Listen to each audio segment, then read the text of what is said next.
ഒരു കാര്യം കൂടെ പറയട്ടെ. അധ്യാപകരും ഉസ്താദുമാരും, ഞാനൊരു അധ്യാപകനാണ്, ഇമാറാത്തിലെ UAE-ലാണെന്ന് മാത്രം. പക്ഷേ ഒരു 23 വർഷം പഠിപ്പിച്ചു. ഇപ്പോഴും സ്കൂളും അധ്യാപനവും തന്നെയാണ് എൻ്റെ ജോലി. പക്ഷേ ഞങ്ങൾക്കൊക്കെ നൽകുന്നൊരു ട്രെയിനിങ് ഉണ്ട്. ആ ട്രെയിനിങ്ങിൻ്റെ വിഷയം എന്ന് പറഞ്ഞാൽ, ഒരു കുട്ടിയെയും, ആൺകുട്ടിയെയും പെൺകുട്ടിയെയും, നമ്മുടെ വിദ്യാർത്ഥിയെ, ഒരു വിദ്യാർത്ഥിനിയെ കൈകൊണ്ട് തൊടാൻ പാടില്ല.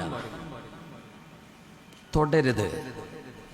തോള് പിടിക്കാനും നിൽക്കേണ്ട, നെറ്റിയിൽ ഉമ്മ വെക്കാനും നിൽക്കേണ്ട, ഒരു നല്ല കാര്യം ചെയ്ത് ആശ്ലേഷണം ചെയ്യാനും തൊടാൻ പാടില്ല. ഒരു അധ്യാപകന്റെ കൈയും തന്റെ വിദ്യാർത്ഥിയുടെ ശരീരവും തമ്മിൽ ചേരുന്നതോടുകൂടെ ഗുരുശിഷ്യ ബന്ധത്തിന്റെ ഒരു വലിയ ഒരു മതിൽ അവിടെ പൊട്ടിത്തകരുന്നതാണ്. തൊടാൻ പാടില്ല. പ്രായപൂർത്തിയാകുന്ന മക്കളുണ്ടാകും, ആവാത്തവരുണ്ടാവും, ചെറിയ മക്കളുണ്ടാവും, വലിയവരുണ്ടാകും. നമ്മുടെ മദ്രസകളുടെ സംവിധാനത്തെ സംബന്ധിച്ച് മോശപ്പെട്ട അഭിപ്രായങ്ങൾ സഹോദര സമുദായത്തിലെ ആളുകളിൽ നിന്ന് പോലും നമ്മൾ കേൾക്കാനിടയാകുമ്പോൾ അത് വലിയ വേദന ഉണ്ടാക്കുന്നുണ്ട്. ഗുരുനാഥൻ അങ്ങനെ പെരുമാറി, ഇങ്ങനെ പെരുമാറി. ഒരു കുട്ടി അടിക്കാൻ പാടില്ല, അടിക്കാതെയും പഠിപ്പിക്കാൻ പറ്റുമെന്ന് എനിക്ക് മനസ്സിലായി. ഞാനൊക്കെ അടി കൊണ്ടാ പഠിച്ചത്. അതിൽ നിന്ന് ചില സമയത്തൊക്കെ അടി കൊണ്ടിട്ടുണ്ട്. അൽഫിയ മനപ്പാടാക്കിയിട്ടുണ്ടാവില്ല, ചിലപ്പോൾ രണ്ടുപേരും കിട്ടിയിട്ടുണ്ടാവില്ല. നമ്മൾ ഉസ്താദുമാരെ അടിച്ചിട്ടുണ്ട്, അവർ അടി കൊണ്ട് പഠിച്ചവരാ. ആ ഒരു രീതിയിൽ നിന്ന് മാറണം എന്ന് ആരും അവരോട് പറഞ്ഞു കൊടുത്തിട്ടില്ല, അവരുടെ അറിഞ്ഞിട്ടില്ല. അപ്പൊ നമുക്ക് അവർക്ക് സദയം പുറത്തു കൊടുക്കാം, നമ്മുടെ ഉസ്താദുമാരാ. ജസാഹുമുല്ലാഹു അന്നാ ഖൈറ. പക്ഷേ ഇന്നത്തെ വിദ്യാർത്ഥി സമൂഹം അങ്ങനെയല്ല.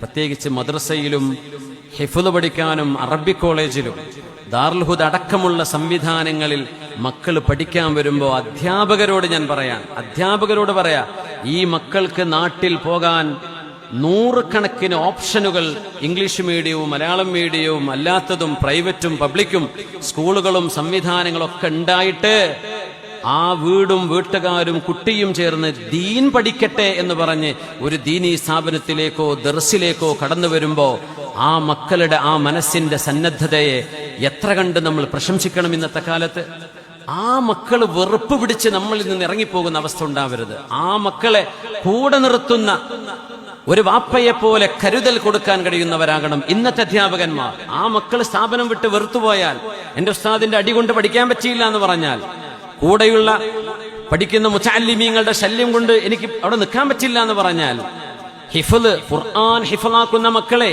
ദേഹത്ത് അടിച്ചടിച്ചടിച്ചിട്ട് കാലിൽ ചോര വന്നിട്ട് മുറിവായിട്ട് ആ മക്കളുടെ ഉപ്പയും ഉമ്മയും ഇനി മോൻ ഖുർആൻ പഠിക്കണ്ട എന്ന് പറഞ്ഞാൽ, അള്ളാഹുവിന്റെ ദീന് പുറത്തു പോകാൻ നമ്മൾ കാരണമായി ഒരു മുഅല്ലിമിനെ, ഒരു ദാഇയെ, ഒരു പ്രബോധകനെ സമൂഹത്തിന് നഷ്ടപ്പെടുത്തിയതിന്റെ ഉത്തരവാദിത്വം ഈ അധ്യാപകരായിരിക്കും.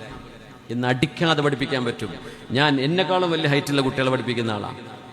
ഒരു അടീൻ്റെ ആവശ്യമില്ല. വടി ഞാൻ തൊട്ടിട്ടില്ല 24 കൊല്ലമായിട്ട്. മക്കൾ പഠിക്കും. ഏത് കൊമ്പന്മാരും മുമ്പിൽ നിൽക്കും. അതിന് അധ്യാപകന് ചില വാക്കുകളും ചില പ്രയോഗങ്ങളും ചില ഇൻസ്ട്രക്ഷൻസും പഠിക്കണം. ഒരു കുട്ടിനെ അടിക്കേണ്ട ആവശ്യമില്ല. അവർ സ്നേഹിക്കും നമ്മളെ, അവർ പഠിക്കും നമ്മുടെ വിദ്യാഭ്യാസത്തെ, നമ്മുടെ കിതാബുകൾ, നമ്മുടെ ദീനിന്റെ വിഷയങ്ങൾ അവർക്ക് ഇഷ്ടപ്പെടും. അത് ഇന്നത്തെ നമ്മുടെ അധ്യാപക സുഹൃത്തുക്കളൊന്ന് മനസ്സിലാക്കണമെന്ന് സാന്ദർഭികമായി പറയാതെ, നിങ്ങളോട് മാത്രമല്ല, ഈ പരിപാടി ലൈവ് നടക്കുന്നുണ്ടാവും. ഏതെങ്കിലും ഉസ്താദുമാരോ അധ്യാപകന്മാരോ ഇത് കേട്ടാൽ അവർക്കെങ്കിലും ഉപകാരപ്പെടട്ടെ. പ്രശംസിക്കണം, മക്കളുടെ നന്മകളെ പ്രശംസിക്കണം. പ്രൈസിങ്, നല്ല അഹ്സൻസ്, നീ നല്ല കാര്യം ചെയ്തു എന്ന് പറയണം. അവർ പറഞ്ഞ നല്ല വാക്കുകളെ എടുത്ത് മറ്റ് വിദ്യാർത്ഥികൾക്ക് മുമ്പിൽ വെച്ച് പ്രശംസിക്കണം. മദ്ഹാണ് ദമ്മിനേക്കാളും വലുത്. ലറബ സയ്യിദുൻ അംറൻ എന്നതിന് ആ ലറബൊക്കെ ഒന്ന് മാറ്റിയിട്ട് ഷാഹദ സയ്യിദുൻ കിതാബൻ. എന്തൊരു മനോഹരായിരിക്കും. ഈ ലറബും കത്തിലും പറഞ്ഞാൽ നമ്മുടെ തലയിൽ തന്നെ കയറുന്നത്. ഇന്നത്തെ കാലഘട്ടത്തിനനുസരിച്ച് നമ്മുടെ ചിന്തകളെ ക്രമീകരിക്കേണ്ട ഈ കത്തലയും ലറബിനെ നമ്മളിപ്പോഴും പഠിച്ചുകൊണ്ടിരിക്കുന്നത്. എത്ര മുതഅദ്ദിയായ ഫീല് വേറുണ്ട്, എത്ര ഫായിലും മഫ്ഊലും വേറെ കിട്ടും. ഒരു കാലഘട്ടത്തിൽ അത് ശരിയായിരിക്കാം, കിതാബുകളിൽ വന്ന മിസാലുകളായിരിക്കും അത്, അന്നത്തെ കാലഘട്ടം അതായിരിക്കും. പക്ഷെ ഇന്ന് നമ്മൾ അഡാപ്റ്റ് ചെയ്യണം, ചില ചിന്തകളെ അഡോപ്റ്റും ചെയ്യണം. അപ്പോഴേ നമ്മുടെ വിദ്യാഭ്യാസ രംഗം, നമ്മൾ മദ്രസ ഉസ്താദന്മാർക്ക് ശമ്പളം കൊടുക്കുന്നുണ്ടോന്നാ നോക്കുക. മദ്രസ ഉസ്താദന്മാർക്ക് മര്യാദക്ക് പഠിപ്പിക്കാൻ പറ്റുന്നുണ്ടോ നോക്കാറുണ്ടോ? അവർ ശരിക്കും പഠിപ്പിക്കുന്നുണ്ട്. അറബി കോളേജുകൾക്ക് എത്രയാ നമ്മൾ പിരിവ് കൊടുക്കുന്നത്? അവിടുത്തെ കോളേജുകൾ ക്ലാസ് റൂം 40 മിനിറ്റ് ഒരു പീരീഡ് ഒരു ഉസ്താദ് കൃത്യമായി പഠിപ്പിക്കുന്നുണ്ടോ? 40 മിനിറ്റ് എത്ര മിനിറ്റ് ഉസ്താദ് ഫോണുമ്മ ചെലവഴിക്കുന്നത്? എത്ര മിനിറ്റ് കുട്ടികൾ പഠിക്കുന്നത്? ഈ പഠിപ്പിക്കുന്ന കുട്ടികൾക്ക് മനസ്സിലാവുന്നുണ്ടോ? ഇങ്ങനെ ക്വാളിറ്റി ചെക്ക് കൂടെ ചെയ്യാൻ നമുക്ക് അവകാശമില്ലേ? തീറ്റുപോറ്റാൻ മാത്രമല്ലല്ലോ അവിടെ ശരിയായ വിദ്യാഭ്യാസം. There is a perfect teaching and learning. നമ്മൾ അങ്ങനെ പറയാം, പഠിപ്പിക്കൽ ഒരു ഉസ്താദ് നല്ല അധ്യാപകനായിരിക്കാം, കുട്ടികൾക്ക് ഇത് മനസ്സിലാവുന്നുണ്ടോ ഇല്ലയോ എന്നതിനനുസരിച്ച് മാത്രമാണ് ഒരു അധ്യാപകൻ നല്ല അധ്യാപകനാകുന്നത്. നിങ്ങൾ പാതിരാവോളം അധ്വാനിച്ച് നോട്ടൊക്കെ ഉണ്ടാക്കിയിട്ട് കുട്ടികൾക്ക് ഇതൊന്നും തിരിയുന്നില്ലെങ്കിൽ അധ്യാപനം ശരിയായിട്ടില്ല എന്നാ. അപ്പൊ നമ്മൾ 2 മണിക്കൂറൊക്കെ നമ്മൾ കുട്ടികൾക്ക് മദ്രസ കിട്ടുന്നുള്ളൂ. ആ അധ്യാപകർക്ക് നല്ല ട്രെയിനിങ് കൊടുക്കണം, അവർക്ക് പഠിപ്പിക്കാനുള്ള സാഹചര്യം ഉണ്ടാക്കി കൊടുക്കണം, അവർക്ക് ക്വാളിഫിക്കേഷൻ ഉണ്ടാക്കണം. ഒരു പണിയും കിട്ടാത്തവൻ കയറുന്നു വരുന്ന സ്ഥലമാവരുത് നമ്മുടെ മദ്രസ. ഒരു പണിയും നാട്ടിൽ കിട്ടൂല എന്നാ പിന്നെ 1ാം ക്ലാസ് പഠിപ്പിച്ചോളാം. നോ, ചെറിയ ക്ലാസ്സിലാണ് ഏറ്റവും കഴിവുള്ള അധ്യാപകർ പഠിപ്പിക്കേണ്ടത്. ചെറിയ ക്ലാസ്സിൽ LKG UKG പഠിപ്പിക്കാനാ ബുദ്ധിമുട്ട്, 10ാം ക്ലാസ്സും 12ാം ക്ലാസ്സും പഠിപ്പിക്കാനല്ല. നല്ല അധ്യാപകർ വേണം. അപ്പോഴേ നമ്മുടെ ഈ സംവിധാനം കൊണ്ട് കാര്യമുള്ളൂ. നമ്മുടെ ഉസ്താദുമാരെ കണ്ടിട്ടാണ് നമ്മൾ പഠിച്ചത്.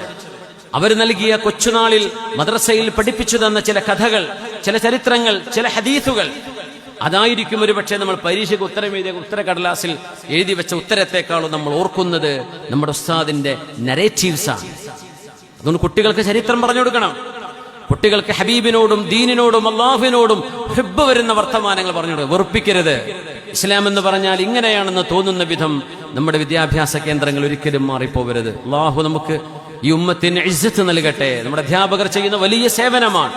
ആ സേവനത്തിന് അള്ളാഹു വലിയ കൂലി കൊടുക്കട്ടെ. ഞാൻ അവരെ കുറ്റപ്പെടുത്തല്ല, പക്ഷേ ട്രെയിനിങ് കൊടുത്തില്ലെങ്കിൽ ആർക്കും നന്നാവാൻ കഴിയില്ല. നമ്മൾ പഠിച്ചു വെച്ചത് മാത്രമേ ശരിയുള്ളൂ. നമ്മളെക്കാളും പഠിച്ച ആൾക്കാർ ലോകത്തുണ്ട്. അവരിൽ നിന്ന് പഠിക്കണം. അപ്പോഴേ നമ്മുടെ പെർഫോമൻസ് നന്നാവുള്ളൂ. അപ്പോഴേ നമ്മൾ ചെയ്യുന്നത് ശരിയാണോ നല്ലതാണോ എന്ന് പോലും അറിയുള്ളൂ. UK ഓഫ്സ്റ്റഡ് എന്ന് പറയുന്ന ഒരു ഇൻസ്പെക്ഷൻ ടീമുണ്ട്. ഞാൻ സമയം കളയില്ല. UAE അബുദാബിയിലെ അഡക് എന്ന് പറയുന്ന അബുദാബി എഡ്യൂക്കേഷൻ കൗൺസിൽ ഉണ്ട്, എഡ്യൂക്കേഷൻ ആൻഡ് നോളജ് ഡിപ്പാർട്ട്മെന്റ്. ദുബൈയിലുണ്ട് KHDA, knowledge and human resource department. അവര് ഓരോ സ്കൂളിലും 1 വർഷത്തിലോ 2 വർഷത്തിലോ 4 ദിവസം നീണ്ടു നിൽക്കുന്ന ഇൻസ്പെക്ഷൻ ചെയ്യും. എല്ലാ ക്ലാസ് റൂമിലും കയറി ഇറങ്ങും. എല്ലാ ഡോക്യുമെന്റ്സും അവർ പരിശോധിക്കും. കുട്ടികളുമായി അവർ ഇന്റർവ്യൂ ചെയ്യും. അവർ തോന്നുന്ന കുട്ടികളെ വിളിക്കവര് ചോദിക്കുന്നു, ഈ അധ്യാപകൻ എങ്ങനെയാണ്, നീ എന്താ പഠിക്കുന്നത്, നിന്റെ അധ്യാപകൻ പഠിപ്പിക്കുമ്പോൾ ഒരു ഒബ്ജക്റ്റീവ് ഉണ്ടോ, ആ ഒബ്ജക്റ്റീവ് മീറ്റ് ചെയ്യാറുണ്ടോ, നിങ്ങൾക്ക് ചാലഞ്ച് ഉണ്ടാകുന്നുണ്ടോ, അധ്വാനിച്ച് പഠിക്കാനുള്ള അവസരം നൽകുന്നുണ്ടോ, അതല്ല പഠിപ്പിക്കുന്നതൊക്കെ ഈസിയാണോ എന്ന് തുടങ്ങിയുള്ള ചോദ്യങ്ങൾക്ക് ഒരു 10-20 ആളുകളുടെ ഇൻസ്പെക്ഷൻ ടീം നടത്തുന്ന പരിശോധന അവർ പബ്ലിക് വെബ്സൈറ്റിൽ അവർ പബ്ലിഷ് ചെയ്യും. ഇന്ന സ്കൂളിന്റെ റേറ്റിംഗ് വീക്കാണ്, ഇവര് പരാജയമാണ്, ഇവര് സാറ്റിസ്ഫാക്ടറി